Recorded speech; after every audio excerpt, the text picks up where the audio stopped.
නමස්කාර වේවා බුදුරුවනට සැමදා බුදු හිමි සරණ යමි. නමස්කාර වේවා ධම්රුවනට සැමදා සදහම් සරණ යමි. නමස්කාර වේවා සංඝරුවනට සැමදා මහා සංඝ සරණ යමි. නමස්කාර වේවා තුනුරුවනට සැමදා තිසරණ සරණ යමි. සාදු සාදු සාදු. අපට මේ ධර්ම මාර්ගය පෙන්වා වදාළ අපගේ ගුරු දේවෝත්තම කල්යාණ මිත්‍ර පින්වත් ලොකු ස්වාමීන් වහන්සේට මාගේ නමස්කාරය වේවා. සාදු සාදු සාදු. අද දින ධම්සයුර සදහම් දේශනාව සඳහා අනුග්‍රහය දරන්නේ ජූට් පියගම හල්කඳවිල පයාගල යන ලිපිනයේ පදිංචි W කරුණාවතී මෑණියන් දරුවන් වන PD නදීෂා ලක්මාලි දියණිය, PD ධනුෂ්ක ලක්මාල් වැඩිමහල් පුතණුවන්, PD සසිඳු රන්දිම බාල පුතණුවන්, HG ජනක සඳරුවන් මහතා, KD මහේසිකා අසානි මෙනවිය සහ අනිතා සදිශ්‍යා මෙනවිය ඇතුළු පවුලේ සියලු දෙනා විසින් ශ්‍රද්ධාවන්ත වාසනාවන්ත පින්වත්නි, බුදුරජාණන් වහන්සේ නමක් මේ ලෝකයට පහළ වෙන්නේ ඊටමත් කලාතුරකින්. බුදු කෙනෙක්ගේ පහළවීම ඊටමත් දුර්ලභයි. බුදුරජාණන් වහන්සේ නමක් මේ ලෝකයට පහළවීම මේ ලෝකයේ සියලු දෙවි මිනිසුන්ට සැපය උදා කරලා දෙනවා. පින්වත්නි, බුදුරජාණන් වහන්සේ මේ ලෝකයට පහළ වෙලා මේ දෙවි මිනිසුන්ට නිවන් මාර්ගය දේශනා කරනවා. ඒ වගේම බුදුරජාණන් වහන්සේ සුගතියට යන මාර්ගයත් දේශනා කරනවා. පින්වත්නි, බුදුරජාණන් වහන්සේ වදාලා තීනිමානි භික්කවේ පුඤ්ඤ කිරිය වත්තුනි. පින්වත් මහණෙනි, කෙනෙකුට පින් කරගන්න පුළුවන් ආකාර 3ක් තියෙනවා කියලා. බුදුරජාණන් වහන්සේ මේ විදිහට පින් කරගන්න ආකාර 3ක් වදාලේ මේ දෙවි මිනිසුන් කෙරෙහි අනුකම්පාවෙන්. දෙවි මිනිසුන්ට සැපය උදා කරලා දෙන්න. බුදුරජාණන් වහන්සේ වදාලා කෙනෙකුට පින් කරගන්න පුළුවන් දානයෙන්. ඒ වගේම කෙනෙකුට පින් කරගන්න පුළුවන් සීලයෙන්. ඒ වගේම කෙනෙකුට පින් කරගන්න පුළුවන් භාවනාවෙන්. බුදුරජාණන් වහන්සේ වදාලා කෙනෙකුට පින් කරගන්න පුළුවන් ආකාර මෙන්න මේ 3 තියෙනවා. දාන, සීල, භාවනා. පින්වත්නි, බුදුරජාණන් වහන්සේ නිතරම පින ගැන වර්ණනා කළා. පින් කිරීම ගැන වර්ණනා කළා. බුදුරජාණන් වහන්සේ වදාලා එක අවස්ථාවක ඉද නන්දති පෙච්ච නන්දති කත පුඤ්ඤෝ උභයත්ත නන්දති. පින් කරන කෙනා මෙලොවත් සතුට වෙනවා, පරලොවත් සතුට වෙනවා. මම මේ පින් කරගත්තා කියලා එයා දෙලොවම සතුට වෙනවා.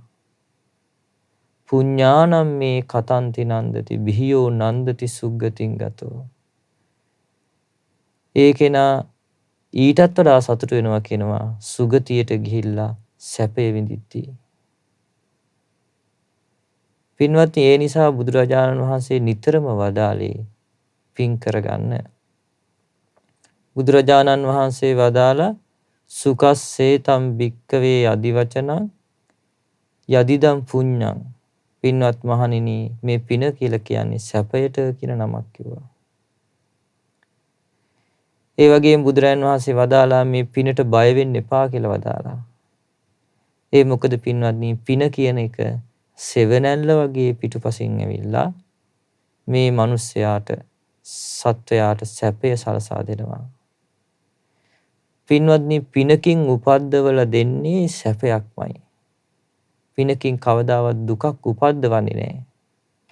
පිනකින් උපද්දවන්නේ සැපයක්මයි. ඒ නිසා තමයි පින්වත්නි බුදුරජාණන් වහන්සේ වදාළේ පව් කරන්න එපා. පව කියලා කියන්නේ දුකට කියන නමක් කිව්වා. ඒ නිසා පින්වත්නි බුදුරජාණන් වහන්සේ වදාළ මෙන්න මේ විදිහට මිනිස්යාට පින් කරගන්න කිව්වා. දානයෙන්, සීලයෙන්, භාවනාවෙන්. පින්වත්නි බුදුරජාණන් වහන්සේ මේ දන් දීම ගැන වර්ණනා කළා. දන් දීම ගැන ප්‍රශංසා කළා. දානය ගැන, දානය දෙන එක ප්‍රශංසා කරන්නේ සත්පුරුෂයෙක් විතරයි කියලා බුදුරජාණන් වහන්සේ වදාළා. ඉතින් පින්වත්නි අද මේ පින් කරගන්න පුළුවන් ආකාර තුනෙන් දානය තුලින් කෙනෙකුට පින් කරගත්තම ලැබෙන මේ ජීවිතයේදීම ලැබෙන සැප විපාක ගැන සඳහන් වෙන බුද්ධ දේශනාවක් තමයි අද මේ පින්වතුන් ශ්‍රවණය කරන්න ලැබෙන්නේ. මේ දේශනාවේ නම තමයි පින්වත්නි සීහ සේනාපති සූත්‍රය. සීහ සේනාපතිට වදාළ දේශනාව. මේ දේශනාව සඳහන් වෙන්නේ අංගුත්තර නිකාය 4 වෙනි පොත් වහන්සේගේ තමයි සඳහන් වෙන්නේ. පින්වත්නි මේ සීහ සේනාධිපතිතුමා කියන්නේ කලින් නිගණ්ඨනාථ පුත්‍රගේ ශ්‍රාවකයෙක්. පස්සේ බුදුරජාණන් වහන්සේ ළඟට වාද කරන්න කියලා ගිහිල්ලා බුදුරජාණන් වහන්සේ ඒ සියලු කරුණු පෙන්වා දෙද්දි මේ සීහ සේනාධිපතිතුමා බුදුරජාණන් වහන්සේව සරණ යනවා. බුදුරජාණන් වහන්සේ සරණ ගිහිල්ලා බුදුරජාණන් වහන්සේගේ සරණේ ස්ථිරව පිහිටනවා. ඊට පස්සේ බුදුරජාණන් වහන්සේ එතකොට නිගණ්ඨනාථ පුත්‍ර මේ අන්‍යාගමික නිගණ්ඨනාථ පුත්‍ර අත්හැරලා බුදුරජාණන් වහන්සේගේ සරණේ ස්ථිරව පිහිටලා බුදුරජාණන් වහන්සේගේ ශ්‍රාවකයන්ට දන් දෙනවා. ඉතින් ආන්නෙතුමා බුදුරජාණන් වහන්සේත් එක්ක වෙච්ච මේ දහම් සාකච්ඡාවක් තමයි මේ දේශනාවේ සඳහන් වෙන්නේ. ඒ කාලේ භාග්‍යතුන් වහන්සේ වැඩ සිටියේ විශාලා මහනුවර මහා වනයෙහි කූටාගාර ශාලාවේ තමයි වැඩ සිටියේ. සීහ සේනාපති භාග්‍යතුන් වහන්සේ කරා පැමිණිලා භාග්‍යතුන් වහන්සේට සකසා වන්දනා කරලා එකත් පස්ව ඉඳගත්තා. එකත් පස්ව හිටපු මේ සීහ සේනාධිපතිතුමා භාග්‍යතුන් වහන්සේට කියනවා ස්වාමීනි සන්දිට්ඨික දානඵල පනවන්න පුළුවන්ද කියලා ඇහුවා. මේ දන් දෙන එකෙන් මේ ජීවිතේම ලැබෙන ඵල විපාක පනවන්න පුළුවන්ද කියලා ඇහුවා. එතකොට පින්වත්නි මේ බුදුරජාණන් වහන්සේ මේ දානය ගැන මෙන්න මේ විදිහට පතාරලා තියෙනවා. ඉද භික්ඛවේ අරිය ශාවකෝ විගතමල මච්චරේන චේතසා අගාරං අජ්ජා වසති. ආර්ය ශ්‍රාවකයා gedara වාසය කරනවා කියනවා මසුරු මල දුරු කරපු සිටින්. මුත්ත චාගෝ දන් දෙන්න එයා අත්හැරලා කියනවා ඉන්නේ. පයත පාණී දන් දෙන්න අත් සෝදාගෙන ඉන්නවා කියනවා. එතකොට මේ දන් දෙන කෙනාගේ ස්වභාවය තමයි මේ බුදුරජාණන් වහන්සේ වදාරන්නේ. වොස්සග්ග රතෝ දන් දීමෙහි ඇලී වාසය කරනවා. යාච යෝගෝ එයාගෙන් ඕනම දෙයක් ඉල්ලන්න සුදුසුයි. දාන සංවිභාග රතෝ දන් බෙදීමෙහි ඇලී වාසය කරනවා. එතකොට මෙන්න මේ වගේ ස්වභාවයෙන් යුක්ත කෙනාට තියෙනවා ත්‍යාග සම්පත්තිය. එතකොට පින්වත්නි මේ සිය සේනාපතිතුමා කියන්නේ මේ වගේ දන් දෙන කෙනෙක්. මේ සිය සේනාපතිතුමා මේ තමන්ගේ ගෙදර වාසය කරන්නේ දන් දීමටම සිත නැමුණු සිතින්. අත්හැරුණු සිතින් දන් දීමේ ඇලීගේ සිතින් තමයි වාසය කරන්නේ. මේ සිය සේනාධිපතිතුමා දන් දෙන්නත් හොදගෙනම තමයි ඉන්නේ. මේ සිය සේනාධිපතිතුමාගෙන් ඉල්ලීමට සුදුසු කෙනෙක්. දානය බෙදීමේ ඇලී වාසය කරනවා. එතකොට පින්වත්නි මේ සිය සේනාධිපතිතුමා කියන්නේ නිතර නිතර බුදුරජාණන් වහන්සේ විශේෂෙහි බුදුරජාණන් වහන්සේගේ ආර්ය ශ්‍රාවක සංඝයා විශේෂෙහි නිතර නිතර දන් දෙන කෙනෙක්. ඉතින් එතුමා ඇවිල්ලා බුදුරජාණන් වහන්සේගෙන් අහනවා ස්වාමීනි මේ සාන්දිෂ්ටික මේ ජීවිතේදීම දාන ඵල පණවන්න පුළුවන්ද? මේ ජීවිතේ දන් දුන්නාට පස්සේ මේ ජීවිතේම ලැබෙන දාණයෙන් ලැබෙන ඵල විපාක පණවන්න පුළුවන්ද කියලා ඇහුවා. ඊට පස්සේ බුදුරජාණන් වහන්සේ දේශනා කරනවා එහෙනම් සීහයනි මම මේක ඔබගෙන් අහන්නම්.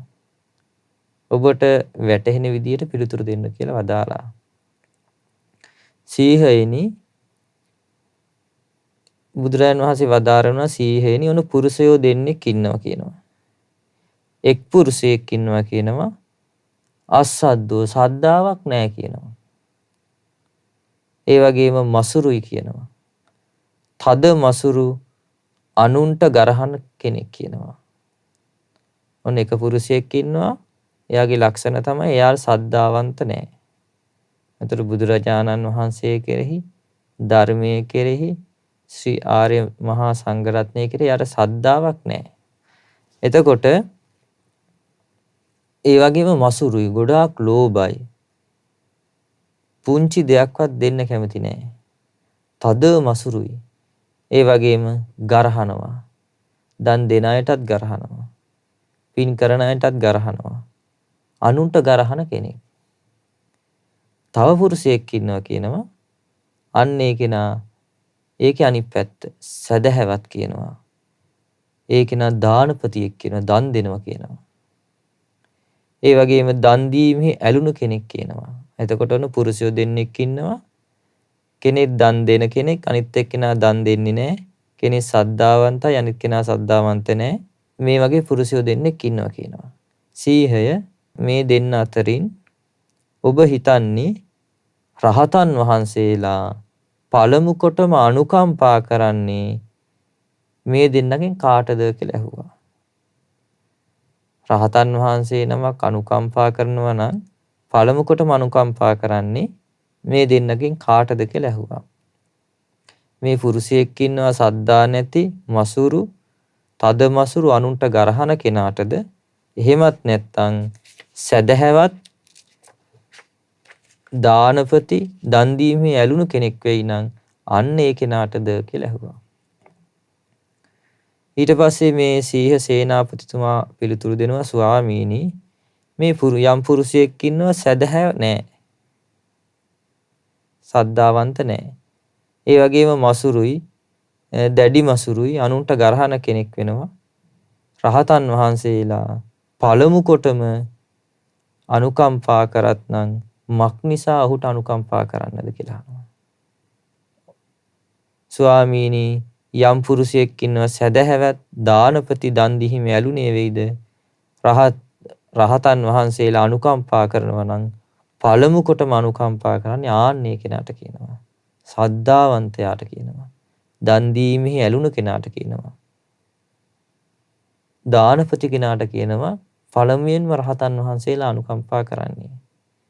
අර සද්ධාාවක් නැති අනුන්ට ගරහන ඒ තද මසුරු පුද්ගලයාට රහතන් වහන්සේලා පළමු කොට අනුකම්පා කරන්නේ නැහැ කියනවා. එතකොට මේක තමයි කියනවා මේ දන් දීමෙන් ලැබෙන පළවෙනි මෙලොවදීම ලැබෙන ඵල විපාකය. රහතන් වහන්සේලා පළමු කොටම අනුකම්පා කරන්නේ අන්නේ කෙනාට. ශ්‍රද්ධාවන්ත දානපති කෙනාට තමයි පළමුවෙන් අනුකම්පා කරන්නේ. ඒතර යම් කිසි කෙනෙක් නිතර නිතර දන් දීමේ ඇලී වාසය කරනවා නම්, දන් දෙන්නම හිත හිතා ඉන්නවා නම්, දානයම ගැනම නිතර ඒ කෙනා කල්පනා කරලා සංඝයා උදෙසා දන් දෙනවා නම්, රහතන් වහන්සේලා අන්න ඒ කෙනාට තමයි කියන පළමුවෙන්ම අනුකම්පා කරන්නේ. ඊට පස්සේ බුදුරජාණන් වහන්සේ දේශනා කරනවා සීහේනි රහතන් වහන්සේලා පළමු කොටම එළඹෙනව නම් අර දෙන්නගෙන් කවුරු කරාද ඇහුව එළඹෙන්නේ. සද්ධාාවක් නැති මසුරු අනුන්ට ගරහන කෙනා කෙරෙහිද, එහෙමත් නැත්නම් අර සැදැහැවත් දානපති දන් දීමේ ඇලුණු කෙනා විතරද කියලා ඇහුවා.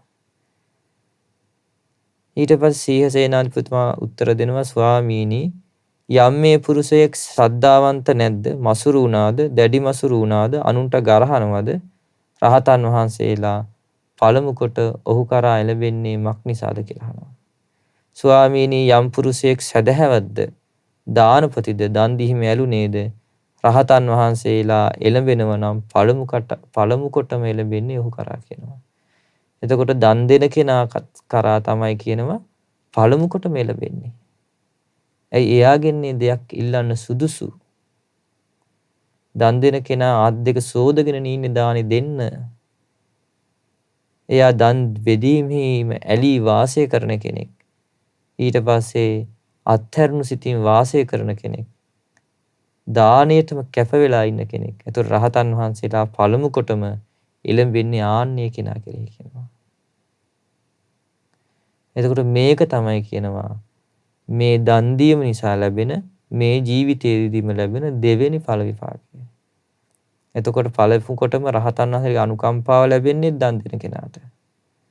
රහතන් වහන්සේලා පළමු කොටම එළඹෙන්නේ දන් දෙන කෙනා කෙරෙහි. සදහැවත් දානපති කෙනා කෙරෙහි තමයි එළඹෙන්නේ. දන් දීමේ ඇලුණු කෙනා කෙරෙහි. ඊට පස්සේ පින්වන්නේ බුදුරජාණන් වහන්සේ දේශනා කරනවා සීහේනි මේ ගැන මොකක්ද හිතන්නේ? රහත් වූ පළමු කොටම දම් පිළිගත්තා ගන්නාහු නම් කවරකෙකුගේ දම් පිළිගන්නවාද? යම් මේ පුරුෂයෙක් ඉන්නවා සද්ධාාවක් නැහැ, මසුරුයි, තද මසුරුයි, අනුන්ට ගරහන කෙනෙක්. අන්න ඒ කෙනාගේ දානෙද ඉස්සෙල්ලාම පිළිගන්නේ. එහෙමත් නැත්නම් යම් පුරුෂයෙක් ඉන්නවා සද්ධාවන්තයි, දානපති, දන් දීමේ ඇලී වාසය කරනවා. අන්නේ කෙනාගේද දාන පිළිගන්නේ කියලා ඇහුවා.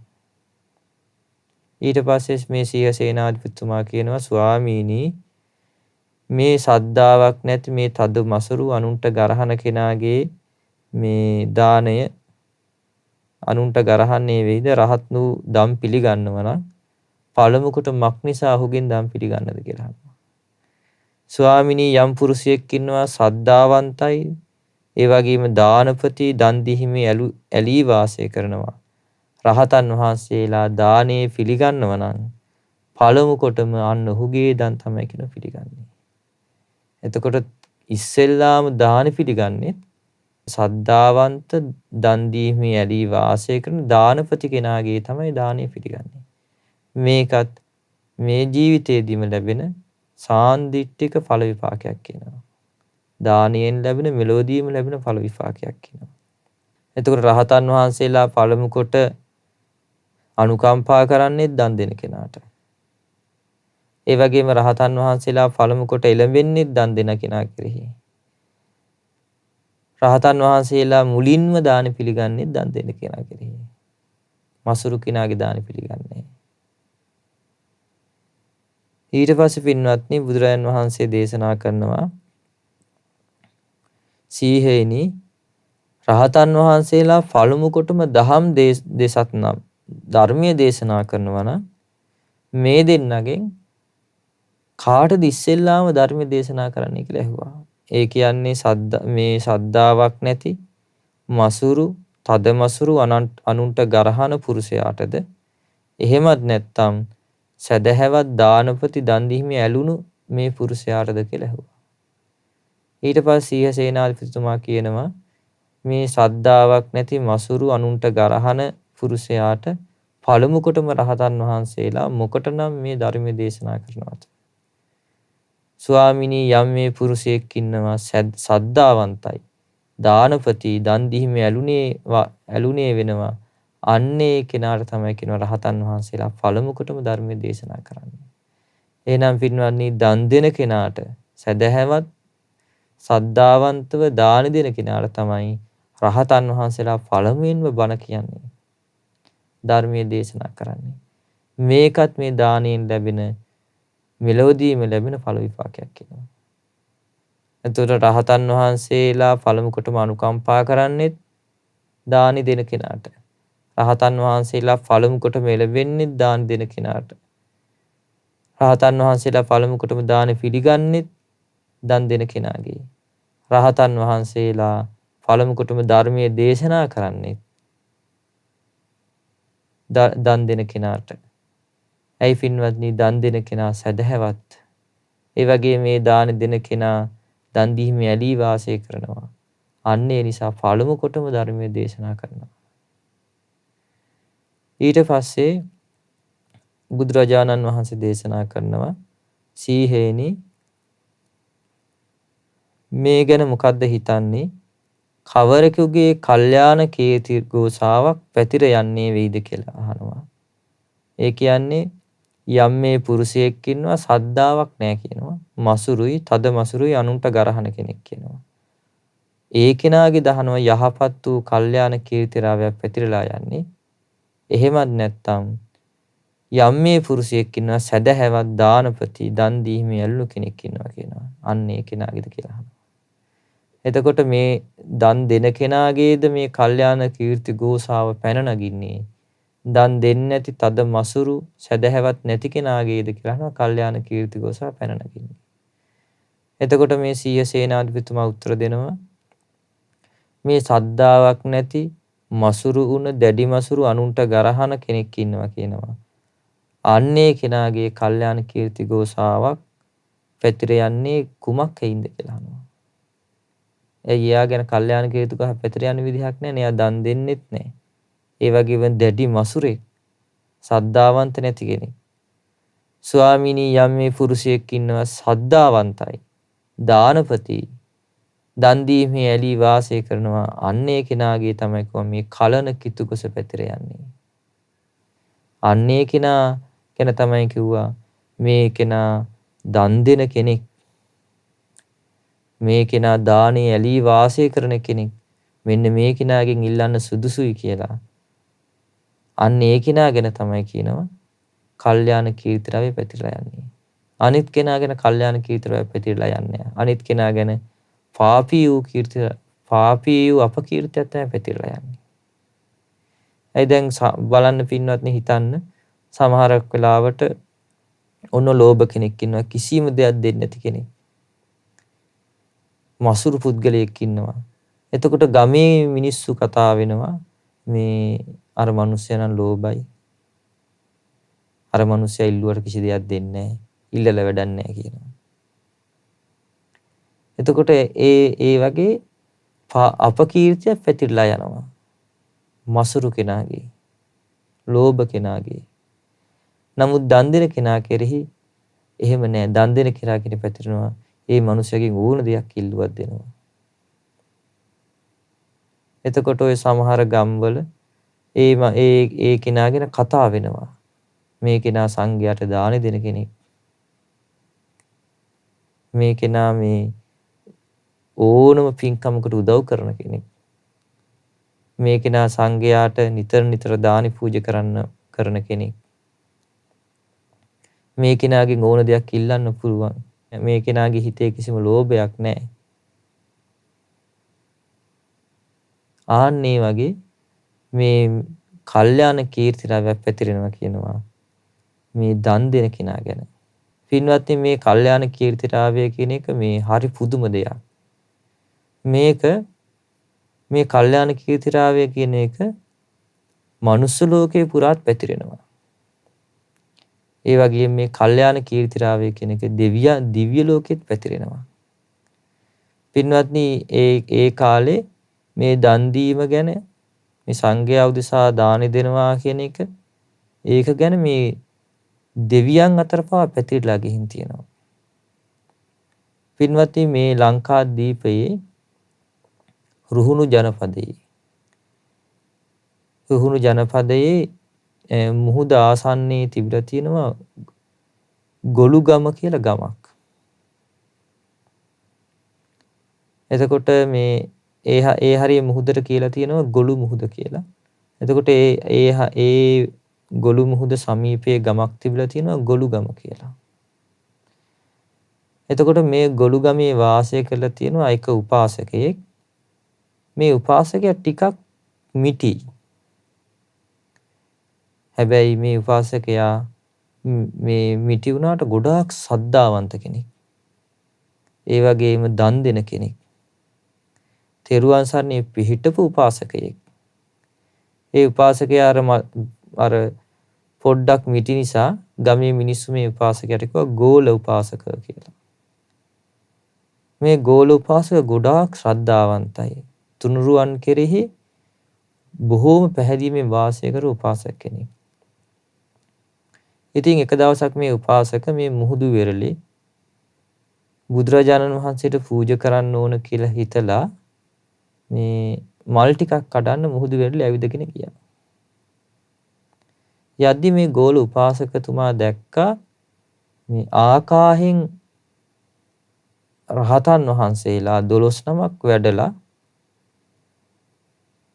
ඒ මේ අයිනක සිවුර පොරවනව පිණ්ඩපාතේ වඩින්ට. ඊට පස්සේ මේ ගෝල උපාසකතුමා ඉක්මනින් ඒ රහතන් වහන්සේලා ළඟට ගිහිල්ලා වන්දනා කරලා කිව්වා ස්වාමීනි අසවල් ගමේ අසවල් වීදියේ මේ සිඟා වඩින්න පහසුයි. ඔබ වහන්සේලා මේ පැත්තට මේ පිණ්ඩපාතේ වඩින්ට කියලා ආරාධනා කළා. මේ ගෝල උපාසකතුමා ඉක්මනින් ගෙදර ගිහිල්ලා සංඝයා වහන්සේලා 12 නමකට ආසන පනවලා සුදු රෙදි අතුරලා පුන් කලස් තබලා ඊට පස්සේ උඩුවියම් බැඳලා මේ දානේ ආදිය පිළියෙල කෙරෙව්වා. ඊට පස්සේ අර සංඝයා වහන්සේලා 12 නම රහතන් වහන්සේලා 12 නම උන්වහන්සේලා පුවගු දිවයිනේ ඉඳන් තමයි වැඩලා තියෙන්නේ. ඊට පස්සේ මේ දැක්කා තමන්ගේ දොරකොඩ උන්වහන්සේලා වැඩ ඉන්නවා. ගෝල උපාසකතුමා ඉක්මනින් ගිහිල්ලා අර පාත්‍රය අරගෙන ගෙදරට වඩම්මවලා වඩා හිඳුවලා වන්දනාමාන කරලා හොඳට දානි පූජා කරා. ප්‍රණීත කැවිලි පෙවිලි ආදීන් මේ පූජා කළා. උපස්ථාන කළා හොඳට. ඊට පස්සේ දානි වළඳලා අවසන් වුණාට පස්සේ ගෝල උපාසකතුමා ඒ සංඝයා වහන්සේලා 12 නමට වන්දනා කරලා ඉල්ලා හිටියා. අනේ ස්වාමීනි ඔබ වහන්සේලා හැමදාම මගේ නිවසට මේ දාන්ට වඩින්න කියලා ඉල්ලා හිටියා. ඇයි මේ ගෝල උපාසකතුමා ශ්‍රද්ධාවන්ත කෙනෙක්. ඒ වගේම දන් දීමේ ඇලී වාසය කරන කෙනෙක් ඒ නිසා. ඊට පස්සේ අර එතන හිටපු සංඝ ඉෂ්ඨවිරයන් වහන්සේ කිව්ව උපාසක මේ ආසන්න විහාරයේ තියෙන ඉන්න සංඝයාට ආරාධනා කළා දානි දෙන්න කිව්වා. ඊට පස්සේ ගෝල උපාසකතුමා කිව්වා අනේ ස්වාමීනි මම දිනපතා සංඝයා වහන්සේලා 8 නමකට දානි දෙන්න කැමතියි. නමුත් ඔබ වහන්සේ වැඩ ඉන්න විහාරෙන්න මට ආර්යයන් වහන්සේලා වඩම්මලා දෙන්න කිව්වා. ඊට පස්සේ මේ මා කෙරෙහි අනුකම්පාවෙන් මට මේ පින කරගන්න අවස්ථාව ලබා දෙන්න කියලා ඉල්ලා හිටියා. ඊට පස්සේ මේ අර එතන හිටපු සංඝ ඉෂ්ඨවිරයන් වහන්සේ එහෙනම් හොඳයි කියලා ඒක නිස්සබ්දව පිළිගත්තා. ඊට පස්සේ උන්වහන්සේලා ඒ පුවගු දිවිනට වැඩලා ඊට පස්සේ හැමදාම පුවගු දිවයිනෙන් සංඝයා වහන්සේලා 8 නම වඩිනව ගෝල උපාසකගේ ගෙදරට දානෙට. එතකොට ගෝල උපාසකතුමා දන්නවා මේ සංඝයා වහන්සේලා මේ ආකාහෙන් වඩින්නේ රහතන් වහන්සේලා තමයි මේ වඩින්නේ කියලා දන්නවා. ඊට පස්සේ 8-9කට හැමදාම ගෝල උපාසකතුමා දානි දුන්නා. ඊට පස්සේ මේ ගෝල උපාසකතුමාට එක දවසක් මේ කිසියම් කටයුත්තකට වෙනත් ගමකට යන්න සිද්ධ වුණා. තමන්ගේ බිරිඳට කතා කරලා කිව්වා සොඳුරි අදත් සංඝයා වහන්සේලා වඩිනවා. ආර්යයන් වහන්සේලා වැඩියට පස්සේ ප්‍රමාද වෙන්නේ නැතුව දානි ටික පිළියෙල කරලා දාන ටික පූජා කරගන්න මම මේ වැඩ කටයුත්ත නිම කරලා එන්නම් කියලා බිරිඳට කිව්වා. ඉතින් එදත් වෙනද විදිහටම රහතන් වහන්සේලා 8 නම ගෝල උපාසකගේ ගෙදරට වැඩලා දානි වැළඳුවා. දානි වැළඳලා අවසන් වුණාට පස්සේ අර පැත්තකින් බිරිඳ හිටියා. පැත්තකින් හිටපු බිරිඳ එකපාරට ඇහුවා ඔබ වහන්සේලා කොහෙද වැඩ ඉන්නේ කියලා. උන්වහන්සේලා උත්තර දුන්නේ නැහැ. උන්වහන්සේලා උත්තර නොදීම උන්වහන්සේලා වැඩියා. උන්වහන්සේලා හිතුවා මේ අපි වැඩ ඉන්න තැන් ගැන අහන්නේ මොකටද මේ කාන්තාව කියලා හිතලා උන්වහන්සේලා ඉදායින් පස්සේ රහතන් වහන්සේලා ඒ නිවසට දාන්නට වැඩියේ නැහැ. පහුවෙනි ඉඳන් වැඩියේ නැහැ. ඊට පස්සේ අර ගෝල උපාසකතුමා බලන් හිටියා පහුවෙනින්දන් දාන්නට වඩින්නේ. ඊට පහුවෙනින්ද වඩින්නෙත් නැහැ. ඊට පස්සේ අර බිරිඳගෙන් ඇහුවා මොකක්ද උනේ කියලා. ඊට පස්සේ කිව්වා මම මෙන්න මේ වගේ දෙයක් ඇහුවා. මෙන්න මේ වචනේ විතරමයි ඇහුවේ ඔබ වහන්සේලා කොහෙද වැඩ ඉන්නේ කියලා. ඊට පස්සේ අර ගෝල උපාසකතුමා අර බිරිඳට හොඳටම දොස් කිව්වා. දොස් කියලා කිව්වා මට මේ ආර්යයන් වහන්සේලාට දානි දෙන්න තිබ්බ අවස්ථාව තී නැති කළා කිව්වා. මට මේ ආර්යයන් වහන්සේලාට දානි දීලා පින් කරගන්න තිබ්බ අවස්ථාව නැති කරා කියලා අර මේ උපාසක බොහෝම ශෝකයටපත් වුණා. දුකටපත් වුණා. ඒ වගේම අර උපාසකතුමා ඊට පස්සේ නිතරම අර හඬා වැළපිලා ශෝකයෙන් කල්ගත කරලා අනේ ආර්යයන් වහන්සේලා මට දකින්න නෑනේ. ආර්යයන් වහන්සේලාට දානි දෙන්න විදිහක් නෑනේ කිය කල්පනා කර හිටියා. ඊට පස්සේ අර ගෝල උපාසකතුමා මේ විදිහට ඉන්නවා. අර සංඝ ස්ථවිරයන් වහන්සේ අර පුංගු දිවයිනේ දිවසින් දැක්කා. ගෝල උපාසකතුමා මේ විදිහට ඉන්නවා. දැකලා අනුකම්පා හිතුණා. බලන්න රහතන් වහන්සේලා පින්වත්නි අර දන් දෙන කෙනාට අනුකම්පා කරනවා කියලා එකක් තියෙනවනේ. දැන් මේ දේශනාවේදී රහතන් වහන්සේලා පළමු කොටම අනුකම්පා කරනවානේ දන් දෙන කෙනාට. අනේ දන් දෙන ගෝල උපාසකට කෙරෙහි අනුකම්පා හිතුණා. හිතිලා ඒ සංඝ ස්ථවිරයන් වහන්සේ ඇතුළු තවත් සංඝයා වහන්සේලා 7 නමක් නිවසට වැඩියා. ආයි පුරුදු විදිහටම 8 නමක් දානෙට වැඩියා. ඉතින් අර ගෝල උපාසක සතුටු වෙලා හොඳට දානි දුන්නා. ඔහොම කාලයක් දන් දීගෙන යද්දී ගෙදර වස්තුව නැති වෙලා ගියා. වස්තුව දැන් අඩුයි. ඊට පස්සේ ගෝල උපාසකතුමා කල්පනා කරා දැන් ගෙදර ධනය නැහැ. ඒ නිසා මං ධනය ටිකක් හොයාගෙන එන්න ඕන කියලා බිරිඳට කතා කරලා කිව්වා. ආර්යයන් වහන්සේලා වැඩියම මේ විදිහටම දානි දෙන්න. මේ දාන්නේ දන් වැටනේ මේ විදිහටම පවත්වන්න. මම මේ මුහුදින් එතරට ගිහිල්ලා වස්තුව ටිකක් ධනිය ටිකක් හොයාගෙන එන්නම් අපිට ඉදිරි ටිකේදී දානි දෙන්න. ඒ නිසා අප්‍රමාදීව දන් දෙන්න කියලා බිරිඳට අනුශාසනා කළා අවවාද කළා. මේ ගෝල උපාසකතුමා එතරට යන්න නැව් නැග්ගා. මේ විදියට මුහුදේ දවස් 7ක් නැව ගියා. කිසි කරදරයක් නැහැ. 7 වෙනි දවසේ මේ මුහුදේදී මේ නැව කුණාටුවකට අහු වුණා. නැව මුහුදුබත් වුණා. ඒකේ හිටපු මිනිස්සයෝ ඔක්කොම මුහුදුබත් වුණා.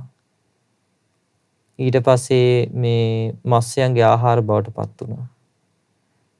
නමුත් ගෝල උපාසකතුමා වීරියෙන් යුක්තව මුහුදේ පීනන්න ගත්තා. මුහුදේ පීනද්දි ගෝල උපාසකතුමාට දැන් වෙහෙසයි. වෙහෙසින්ද මේ කලාන්ත ගතියයි. පීන ගන්න බැරුව මේ මුහුදේ දියේ ගිලෙන්න ගත්තා. ඊට පස්සේ අර පුවඟ දිවයිනේ හිටපු ඒ සංඝ ස්ථවිර මහරහතන් වහන්සේ මුහුද දිහා දිවසින් බලද්දි දැක්කා මේ ගෝල උපාසකතුමා දියේ ගිලෙනවා. ඊට පස්සේ ඒ මේ සංඝ ස්ථවිරයන් වහන්සේ ඒ රහතන් වහන්සේ කිව්වා සාමණේර රහතන් වහන්සේ නමකට කතා කරලා කිව්වා අන්න ඔබ වහන්සේලාගේට දන් දෙන උපාසකතුමා මුහුදේ ගිලෙනවා කිව්වා. ඉක්මනින් බේර ගන්න කිව්වා ගිහිල්ලා. ඊට පස්සේ අර මේ රහත් සාමණේරයන් වහන්සේ 이르දියෙන් වැඩලා මුහුදු මතු පිටට අර ගෝල උපාසකතුමා බේරගත්තා. බේරගෙන පුවගු දිවයිනේ විහාරෙටම මේ එක්කගෙන ආවා. එක්කගෙන ඇවිල්ලා මේ සියලු පහසුකම් සලසලා ඉඳෙද්දි පින්වත්නි මේ පුවගු දිවයිනේ විහාරෙට ඒ රහතන් වහන්සේලාගෙන් ධර්මය අහන්න ඒ රහතන් වහන්සේලා වන්දනාමාන කරන්න බැහැ දකින්න නිතරම සක්දිවිඳු වෙනවා. ඊට පස්සේ එදත් ඔන්න සක්දිවිඳු ආවා රහතන් වහන්සේලා දැකලා වන්දනාමාන කරන්න. ඉතින් ධර්මයේ කතා කළ ඉවරනාට පස්සේ අර රහත් සාමණේරයන් වහන්සේ සක්දිවිඳු කිව්වා මේ සක්දිවිඳුනි ගෝල උපාසකතුමා ගැන දන්නවද? ඒ ගෝල උපාසකතුමා දැන් මෙහි ඉන්නවා කිව්වා. දකින්න කැමතිද කියලා ඇහුවා. ඊට පස්සේ කිව්වා මේ ඒ උපාසකකෝ මම දකින්න කැමතියි කියලා. ඊට පස්සේ ගෝල උපාසකතුමා එතෙන්ට කැඳෙව්වා. ඊට පස්සේ මේ සක්දිවිඳු ගෝල උපාසකතුමත් එක්ක කියනවා උපාසක ඔබ මේ සංඝයා උදෙසා දන් දෙනවා කියන එක මේ සංඝයා උදෙසා දන් දෙනවා කියන එකේ මේ කිතු ගොස මේ කල්යාණ කීර්තිරාවය මේ මනුස්ස ලෝකයට අභිබවා ගිහිල්ලා චාතුම් මහරජගේ දිව්‍ය ලෝකෙත් අභිබවා ගිහිල්ලා මේ තව්තිසා දෙව්ලොව ආත්පස සිසාරා පැන නැගලා කිව්වා තියෙන්නේ. හැම දෙවි කෙනෙක්ගේම මේ හැම දෙවි කෙනෙක්ම ඔබ ගැන කියනවා කිව්වා. අර මේ ලංකා දීපයේ රුහුණු ජනපදයේ ඉන්න අර ගෝල කියන උපාසකතුමා සංඝයා උදෙසා දාන දෙනවා. නිතර දන් දෙනවා. දන් දීමේ ඇලී වාසය කරනවා. සංඝ උපස්ථායකෙක් දන් දෙන කෙනෙක් කියලා ඔබ ගැන කල්යාණ කීර්තිරාවයක් දෙව්ලොව පුරා පැතිරලා කිව්වා තියෙන්නේ. ආන්න බලන්න පින්වත්නි. කල්යාණ කීර්තිරාවය කියන එක දෙව්ලොව පුරා පැතිරෙනවා. එතකොට මේ කල්යාණ කීර්තිරාවය කියන එක දන් දෙන කෙනාට මේ ජීවිතේ ලැබෙන ඵල විපාකයක්. එතකොට මේ ගෝල උපාසකතුමාගේ කල්යාණ කීර්තිරාවය දෙවියන් දක්වා පැතිරලා ගිහින් තිබ්බා. ඉතින් අර සක්දෙවිඳු අර ගෝල උපාසකතුමාට මේ දන් දීමේ තව තවත් උනන්දු කරලා විස්කම් දේවපුත්‍ර කතා කළ කිව්වා පුත්‍රය මේ ගෝල උපාසකතුමා බොහෝ සදහැවත් කෙනෙක් දන් දෙන කෙනෙක් මෙතුමාගේ මේ මුහුදුබත් වෙච්ච නැවත පිළිසකර කළා සත්‍රුවනින් පුරවලා මේ ගෙදරටම ඒ සත්‍රුවන් එක්ක මේ නැවම ගෙදරටම මේ පමුණුවලා එන්න කියලා. ඉතින් විස්කම් දේවපුතු ඒ විදිහටම කළා. ඊට පස්සේ සක්දෙවිඳු කිව්වා උපාසකතුමාට මේ ওই විදිහට පින් දහම් කරලා දන් පැන් පූජා කරලා මේ සක්දෙවිඳුගේ ලෝකෙට මගේ ලෝකෙට එන්න කියලා කිව්වා. ඊට පස්සේ අර ගෝල උපාසකතුමා අර සත්‍රුවන් නැවක් නේ ඉතින්. ඉතින් අයකින් මුළු ජීවිත කාලය හොඳට දානි දුන්නා. මරණින් පස්සේ සක්දෙවිඳු ගාව ඉපදුනා. තව්තිසා දෙව්ලොව ඉපදුනා. එතකොට බලන්න පින්වත්නි දානයෙන් ඒ උපාසකතුමා ගැන කල්යාණ කීර්තිරාවය දෙව්ලොව දක්වා පැතිරලා ගිහින් තිබ්බා. ඒකයි පින්වත්නි මේ දානය කියලා කියන්නේ දෙව්ලොවට යන ඉනිමගක් වගේ කියලා කියන්නේ. ඒ වගේම මේ දෙව්ලොවට යන යානයක් වගේ කියලා දේශනාවේ සඳහන් වෙන්නේ ඒකයි. ඊට පස්සේ පින්වත්නි බුදුරජාණන් වහන්සේ දේශනා කරනවා මේ දානය නිසා මේ තවත් ලැබෙන මේ ජීවිතේ ලැබෙන ඵල විපාකයක් යම් කිසි ශාස්ත්‍රීය පිරිසක් වේවා, බ්‍රාහ්මණ පිරිසක් වේවා, ගෘහපති පිරිසක් වේවා, ශ්‍රමණ පිරිසක් වේවා, යම් වූ පිරිසක් කරා කවරෙක් නම් මකු නොවි විශාරදව එළඹෙන්නේද? දන් දෙන කෙනාද? එහෙම නැත්නම් දානෙ දෙන්නේ නැති තද මසුරු කෙනාද කියලා ඇහුවා. ඊට පස්සේ සීහ සේනාපතිතුමා උත්තර දෙනවා, ස්වාමීනි යම් මේ පුරුෂයෙක් ඉන්නවා, ඒ පුරුෂයා සද්ධාාවක් නැහැ කියනවා. ඒ වගේම මසුරුයි කියනවා, දැඩි මසුරු කෙනෙක් කියනවා, අනුන්ට ගරහන කෙනෙක් කියනවා. ඒ කෙනා ශාස්ත්‍රීය වේවා, බ්‍රාහ්මණ වේවා, ගෘහපති වේවා, ශ්‍රමණ වේවා යම් පිරිසක් කරා එළඹෙනවා නම් මකු වෙලාම කියනවා යන්නේ. විශාරදව යන්න බෑ කියනවා. ස්වාමීනි යම් ඒ පුරුෂයෙක් කියනවා සද්ධාවන්තයි කියනවා, දානපති කියනවා, දන් දීීමේ ඇලී වාසය කරනවා කියනවා. ශාස්ත්‍රීය පිරිසක් වේවා, බ්‍රාහ්මණ පිරිසක් වේවා, ගෘහපති පිරිසක් වේවා, ශ්‍රමණ පිරිසක් වේවා. ඒ පිරිස් මැදට විශාරදව ඒ දන් දෙන කෙනාට යන්න පුළුවන් කියනවා. හැකිලෙන්නේ නැතුව පැකිලෙන්නේ නැතුව යන්න පුළුවන් කියනවා දන් දෙන කෙනාට. ඒකත් දානයෙන් ලැබෙන මේ ජීවිතේම ලැබෙන ඵල විපාකයක් කියනවා. දන් දෙන කෙනාට. ඊට පස්සේ බුදුරජාණන් වහන්සේ දේශනා කරනවා සීහේනි සද්ධාාවක් නැති මසුරු තද මසුරු අනුන්ට ගරහන කෙනෙක් ඉන්නවා. කය බිඳලා මරණින් මත්තේ සුගති සංඛ්‍යාත ස්වර්ග ලෝකයේ උපදින්නේ අන්න ඒ කෙනාද කියන අහනවා. නැත්තම් සද්ධාවන්ත දානපති දන් දීමේ ඇලුණු කෙනාද කියලා අහනවා. එතකොට මේ දෙන්නගෙන් කවුද කියලා අහනවා. සුගතියේ මරණින් මත්තේ සුගතියේ උපදින්නේ. ඊට පස්සේ මේ සීය සේනාපතිතුමා කියන ස්වාමීනි මේ සද්ධාාවක් නැති මේ මසුරු අනුන්ට ගරහන කෙනා කුමක් හේින්නම් කය බිඳිලා මරණින් මත්තේ සුගතිය උපදින්නද කියලා අහනවා. ස්වාමීනි යම් පුරුෂයෙක් ඉන්නවා සද්ධාවන්ත දානපතිද දන් දීීමේ ඇලී වාසය කරනවාද නොහුනම් කය බිඳී මරණින් මත්තේ සුගති සංඛ්‍යාත ස්වර්ග ලෝකේ උපදිනවා කියන කරුණ සිද්ධ වෙනවා කියනවා. ඊට පස්සේ සීහ සේනාධිපතිතුමා කියනවා ස්වාමීනි භාග්‍යතුන් වහන්සේ විසින් යම් මේ ජීවිතයේදීම ලැබෙන දාන ඵල 6ක් පිළිබඳව වදාරුවා කියනවා. ඉතින් මම හුදෙක් භාග්‍යතුන් වහන්සේ පිළිබඳව ශ්‍රද්ධාවෙන් පමණක් ඒ ගන්නෑ කියනවා. මම්ම මේ දානඵල දන්නවා කියනවා. සීහ සේනාධිපතිතුමා කියනවා මේ භාග්‍යතුන් වහන්සේ විසින් මේ ජීවිතයේදීම දන් දෙන කෙනාට මේ ජීවිතයේදීම ලැබෙන දානඵල 6ක් ගැන මට දේශනා කළා. ඒ කියපු දානඵල 6 භාග්‍යතුන් වහන්සේ කෙරෙහි ශ්‍රද්ධාවෙන් මම අදහගන්නේ කියනවා. ඒ 6 මම්ම දන්නවා කියනවා. ස්වාමීනි මම දන් දෙන දානපතියෙක් කියනවා. රහතන් වහන්සේලා අනුකම්පා කරනවා නම් මටම පළමු කොට අනුකම්පා කරනවා කියනවා. ස්වාමීනි මම දන් දෙන දානපතියෙක් කියනවා. රහතන් වහන්සේලා එළඹෙනවා නම් මා කරාම පළමු කොට එළඹෙනවා කියනවා.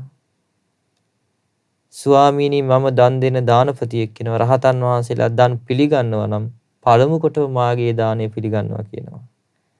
ස්වාමීනි මම දන් දෙන දානපතියෙක් කියනවා.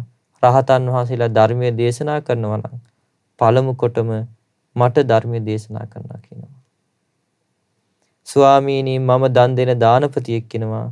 මා පිළිබඳව මෙන්න මේ වගේ කීර්තිරාවයක් පැතිරලා ගිහින් තියෙනවා කියනවා. සීහ සේනාපතිතුමේ දන් දෙන කෙනෙක් සංඝෝපස්ථායක කෙනෙක් කියලා මාගේ කලන කිතුගොස පැන නැගිලා තියෙනවා කියනවා. ස්වාමීනි මම දන් දෙන දානපතියෙක් කියනවා. ශාස්ත්‍රීය වේවා, බ්‍රාහ්මණ වේවා, ගෘහපති වේවා, ශ්‍රමණ වේවා යම් පිරිස් මැදට යද්දී පිරිසක් අතරට යනවද මම විසරදව යනවා කියනවා. හැකිලෙන්නේ නැතුව පැකිලෙන්නේ නැතුව මකු නොවි යනවා කියනවා. මේ දානඵල 6 මම්ම අත්විඳිනවා කියනවා. මේ දානඵල 6 මම්ම භුක්ති විඳිනවා කියනවා. මේ ජීවිතයේදීම ලැබෙන. ස්වාමීනි භාග්‍යතුන් වහන්සේ විසින් යම් මේ සාන්දිෂ්ඨික මේ ජීවිතයේදීම ලැබෙන දානඵල 6ක් මේ දේශනා කළාද ඒ දානඵල 6 ගැන මම බුදුරජාණන් වහන්සේ කෙරෙහි සද්ධාවෙන්ම විතරක් පිළිගන්නේ ඒ 6 මම අත්විඳිනවා කිව්වා. ස්වාමීනි භාග්‍යතුන් වහන්සේ මාහට යමක් මේ විදිහට වදාරාද සීහේනි දන් දෙන දානපති කය බිඳී මරණින් මත්තේ සුගති සංඛ්‍යාත ස්වර්ග ලෝකයේ උපදිනවා කියා මේ කරුණ මම දන්නේ කියනවා. මේ කරුණ භාග්‍යතුන් වහන්සේ කෙරේ සද්ධාවෙන් මම අදහා ගන්නවා කියනවා. භාග්‍යතුන් වහන්සේ වදාarලා තියෙනවා දන් දෙන කෙනා කය බිඳී මරණින් මත්තේ සුගති සංඛ්‍යාත ස්වර්ග ලෝකයේ උපදිනවා කියලා. භාග්‍යතුන් වහන්සේගේ අවබෝධයෙන් මම විශ්වාස කරනවා කියනවා. භාග්‍යතුන් වහන්සේගේ ගැනම සද්ධාවෙන් මම මේ අදහා ගන්නවා කිව්වා. සීහේනි ඊට පස්සේ භාග්‍යතුන් වදාරනවා සීහේනි ඒ එසේමයි සීහේනි ඒ එසේමයි දන් දෙන දානපතිතෙමේ කය මිදී මරණින් මත්තේ සුගති සංඛ්‍යාත ස්වර්ග ලෝකේ උපදිනවා කියනවා. එතකොට පින්වත්නි බුදුරජාණන් වහන්සේ මේ ජීවිතයේදීම ලැබෙන දානඵල 6ක් වදාලා 7 වෙනි දානඵලයේ මරණින් මත්තේ සුගති සංඛ්‍යාත ස්වර්ග ලෝකේ උපදිනවා කියලා. එතකොට භාග්‍යවතුන් වදාලා ඒ සුගති සංඛ්‍යාත ස්වර්ග ලෝකේ දන් දෙන කෙනා උපදිනවා කියන එක ඒ ආකාරයෙන්ම සිද්ධ වෙන දෙයක් කියලා සීය සේනාපතිතුමාට වදාළා. ඒ නිසා පින්වත්නි මේ දානය කියන එක බුදුරජාණන් වහන්සේ වදාළේ දානම් භික්කවේ සප්පුරුෂ පඤ්ඤත්තම් පණ්ඩිත පඤ්ඤත්තම්. පින්වත් මහණෙනි මේ දානය කියලා කියන්නේ සත්පුරුෂයන් විසින් පනවපු දෙයක්. පණ්ඩිතයන් විසින් පනවපු දෙයක්. ඒ හින්දා පින්වත් මේ දාණයෙන් රැස් වෙන පින මහත්ඵල මහානිසංස ආකාරයෙන් කරගන්න ඕන. සත්පුරුෂ ආකාරයෙන් දානය දීලා. ඉතින් මේ බුදුරජාණන් වහන්සේ විශේෂයි ආර්ය සංඝයා විශේෂයි දෙන දාණය තමයි මහත්ඵල මහානිසංස වෙන්නේ. බුදුරජාණන් වහන්සේ ගාවට එක අවස්ථාවක කොසල් රජතුමා ඇවිල්ලා අහනවා ස්වාමීනි භාග්‍යතුන් වහන්සේ දන් දෙන්න ඕන කාටද කියලා. ඒ වෙලාවේ බුදුරජාණන් වහන්සේ වදාලා මහරජතුමනි දන් දෙන්න ඕන පැහැදුණු තැනටයි කියලා. ඊට පස්සේ කොසල් රජතුමා අහනවා කාට දෙන දාණයද මහත්ඵල වෙන්නේ කියලා. ඊට පස්සේ භාග්‍යවතුන් වහන්සේ වදාලා මහරජ දන් දෙන්න ඕන කාටද කියන එකක්. කාට දෙන දාණයද මහත්ඵල වෙනවා කියන්නේ තවත් එකක්. රජතුමනි සිල්වතුන්ට ගුණවතුන්ට දෙන දාණය තමයි කිව්වා මහත්ඵල මහානිසංස වෙන්නේ. ඒ නිසා පින්වත්නි බුදුරජාණන් වහන්සේ සරණ ගිය ශ්‍රාවකයා බුදුරජාණන් වහන්සේ සරණ ගියපු උපාසක ඒ ශ්‍රාවකයා දන් දෙන්න ඕන තැන හරියටම හඳුනා ගන්න ඕන. ඒ නිසා පින්වත්නි බුදුරජාණන් වහන්සේ තමයි මේ ලෝකේ දානය ගැන හරියටම දන්නේ. බුදුරජාණන් වහන්සේ තමයි මේ ලෝකේ දානය ගැන අවබෝධ කළේ. බුදුරජාණන් වහන්සේ තරම් මේ ලෝකේ දන් දීපු වෙනත් කෙනෙක් නැහැ. බුදුරජාණන් වහන්සේ තරම් දානින් ලැබෙන ඵල විපාක ගැන දන්න වෙනත් කෙනෙක් මේ ලෝකේ නැහැ. ඒ නිසා පින්වත්නි දානය කියන එක කෙනෙකුගේ ජීවිතයට දන් දීමෙන් රැස් කරගන්නා පින කළ යුතුයමයි. කෙනෙක්ගේ ජීවිතයට දන් දීමෙන් රැස් කරගන්නා පිනෙන් ඒ කෙනාට සැප විපාක ලැබෙනවා. ඒ වගේම මේ දන් දීමෙන් රැස් වෙන පිනෙන් ඒ කෙනාට මෙලොවත් සැප විපාක ලැබෙනවා. පරලොවත් සැප විපාක ලැබෙනවා. ඒ වගේම අවසානයේ නිර්වාණ සැපයට පවා යන්න උපකාර වෙන්නේ මේ දන් දීමෙන් රැස් වෙන පින උපකාර වෙනවා. ඒ නිසා පින්වත්නි ඔබ සියලු දෙනාටත් බුදුරජාණන් වහන්සේ කෙරෙහි පැහැදීම ඇති කරගෙන ශ්‍රී සද්ධර්මයේ කෙරෙහි පැහැදීම ඇති කරගෙන ආර්ය මහා සංඝරත්නයේ කෙරෙහි පැහැදීම ඇති කරගෙන පුළුවන් ආකාරයෙන් දන් පැන් පූජා කරගන්න. සුගති රැකවරණ සලසා ගන්න. චතුරාර්ය සත්‍ය ධර්ම අවබෝධ කරගන්න. වාසනාව උදා වේවා. සාදු සාදු සාදු. පුණ්‍ය අනුමෝදනාව. අද දින ධම්සයුරු සදහම් දේශනාව සඳහා අනුග්‍රහය දරන්නේ ජූට් පියගම හල්කඳවිල පයාගල යන ලිපිණියේ පදිංචි W කරුණාවතී මෑණියන් දරුවන් වන PD නදීෂා ලක්මාලි දියණිය, PD ධනුෂ්ක ලක්මාල් වැඩිමහල් පුතුණුවන්, PD සසිදු රන්දිම බාල පුතුණුවන්, HG ජනක සඳරුවන් මහතා, KD මහේසිකා අසානි මෙනවිය සහ අනිතා සදිශ්‍යා මෙනවිය ඇතුළු පවුලේ සියලු දෙනා විසින් 65 වන ජන්මදිනය සමරන W කරුණාවතී මෑණියන්ට නිදුක් නිරෝගී සුවපත්භාවය සහ දීර්ඝායුෂ පැතීම පිණිස තමයි මේ ධර්ම දේශනාව ප්‍රධාන අරමුණු විදිහට සටහන් කරලා තියෙන්නේ. ඉතින් ඒ 65 වන ජන්මදිනය සමරන W කරුණාවතී මෑණියන්ට නිදුක් නිරෝගී සුවපත්භාවය සැලසේවා, දීර්ඝායුෂ සම්පත් සැලසේවා, උතුම් චතුරාර්ය සත්‍ය ධර්ම අවබෝධ කර ගැනීමේ වාසනාව උදා වේවා. සාදු සාදු සාදු. මේ රැස්වුණු සීල පුණ්‍යානුභාවය පළමුවෙන්ම පින් කැමති සියලු දෙවියෝ අනුමෝදන් වේවා. ඒ සියලු දෙවියෝ දිව්‍ය ආයුෂ වර්ණ සැප බලයෙන් වැඩෙත්වා. මේ පින්වත් සියලු දෙනාටත් ධාර්මික දිව්‍ය ආරක්ෂා රැකවරණය සලසත්වා. දෙවියෝ දමා මහ නිවනින් සැනසීම ලබත්වා. සාදු සාදු සාදු. මේ රැස්වුණු පුණ්‍යානුභාවය අපගේ කල්යාණ මිත්‍ර පින්වත් ලොකු ස්වාමින් වහන්සේට මේ පින් අනුමෝදන් වේවා. නිදුක් නිරෝගී සුවපත්භාවය සැලසේවා, චිරජීවනයේ සැලසේවා. උතුම් චතුරාර්ය සත්‍ය ධර්ම අවබෝධ කර ගැනීමේ වාසනාව උදා වේවා. සාදු සාදු සාදු.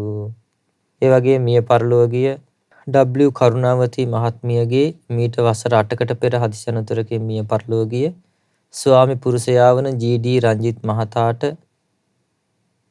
මේ පින් අනුමෝදන් වේවා. මිය පරලෝකීය ඩේවිඩ් සිල්වා පියාණන්ට, S සැසිලින් මෑණියන්ට, PD බෙන්ඩින් පියාණන්ට, W ලයිනර් සිල්වා සහෝදරයාට, W සුනිල් සිල්වා බාල සහෝදරයාට, V චන්ද්‍රා දියණියට, V ශ්‍රියන්ත පුතා ඇතුළු මිය පරලෝකීය සියලුම ඥාතීන්ට මේ පින් අනුමෝදන් වේවා. දායකත්වයේ දරූ පින්වතුන්ගේ නමින්, පවුලේ නමින්, අන් අයුරින් උදව්පකාර කළ පින්වතුන්ගේ නමින් අනන්ත සසර පුරාවට මිය පරලෝකීය සියලුම ඥාති හිත මිත්‍රාදීන්ට මේ සියලු පින් අනුමෝදන් වේවා. ඒ සියලු ඥාතීන් සැපවත් වේවා, සුවපත් වේවා, සංසාර දුකින් අත් මිදෙත්වා. සාදු සාදු සාදු. W කරුණාවතී මහත්මියගේ දැනට වයෝවෘද්ධ තත්වයෙන් පසුවන නැන්දනිය වන විනී රීටා මෑණියන්ටත් නිදුක් නිරෝගී සුවපත්භාවය සැලසේවා, චිරජීවනයේ සැලසේවා. උතුම් චතුරාර්ය සත්‍ය ධර්ම අවබෝධ කර ගැනීමේ වාසනාව උදා වේවා. සාදු සාදු සාදු. මෙම පින්කම් වලට සම්බන්ධ වීමට උදව්පකාර කළ හම්බන්තොට පදිංචිව සිටින ජනක වීරසිංහ මහතාට මේ පින් අනුමෝදන් වේවා.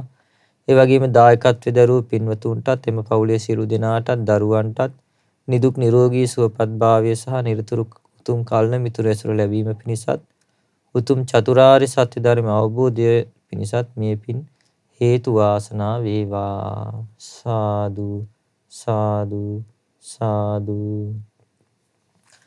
ඒ වගේ මේ රැස්වුණු පුණ්‍යානුභාවය මහමෙවුනා වාසී සියලු පින්වත් ස්වාමින් වහන්සේලා ඇතුළු ගෞතම බුදු සසුනේ පිළිවෙත් පුරන සියලු පින්වත් ස්වාමින් වහන්සේලාටත්, අනගාരികා මෑණියන් වහන්සේලාටත්, පැවිදි අපේක්ෂක සියලු දූපුතුන්ටත්, සද්ධා කාර්ය මණ්ඩලයේ සියලුම දෙනාටත්, සද්ධා මාසික ධර්ම දාන සමාජිකයන්ටත් උතුම් වූ චතුරාර්ය සත්‍ය ධර්ම අවබෝධ වීම පිණිස මේ සියලු පින් හේතු වාසනා වේවා. සාදු සාදු සාදු. සියලු දෙනාටම තෙරුවන් සරණයි. නමෝ බුද්ධාය. මෙවැනි වටිනා ධර්ම දේශනා ශ්‍රවණය කිරීමට ශ්‍රද්ධා ඩේලි YouTube චැනලය සබ්ස්ක්‍රයිබ් කරන්න.